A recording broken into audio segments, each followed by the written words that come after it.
સુરતમાં લોનના નામે ખેડૂતે જમીન ગુમાવી। ખંભાસલા ગામના ખેડૂતને ઠગબાજોએ છેતર્યા હતા। જમીન પચાવી પાડનાર 2 શખ્સોની ધરપકડ કરવામાં આવી છે। ખેડૂત રાકેશ પટેલે પોલીસ ફરિયાદ નોંધાવી હતી।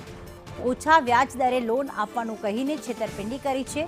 લોનના નામે જમીનના દસ્તાવેજો પર સહી કરાવી લીધી તો પોલીસે કૃષ્ણા પારેખ, જીતેન્દ્ર પટેલની ધરપકડ કરી લીધી છે।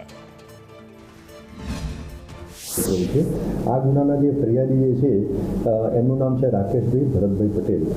આમની ખંભાસલા ગામે 3 અલગ અલગ જમીનો આવેલી હતી અને આ જમીનોમાં આ ગુનાના જે ટોટલ 7 આરોપીઓ જે છે એમણે એકબીજાના મેળાપીપણામાં ગુનાહિત કાવતરું કરી અને એમની જમીન પચાવી પાડવાનો કાવતરો કરેલો હતો, જે અનુસંધાને આ ગુનો દાખલ થયેલ છે।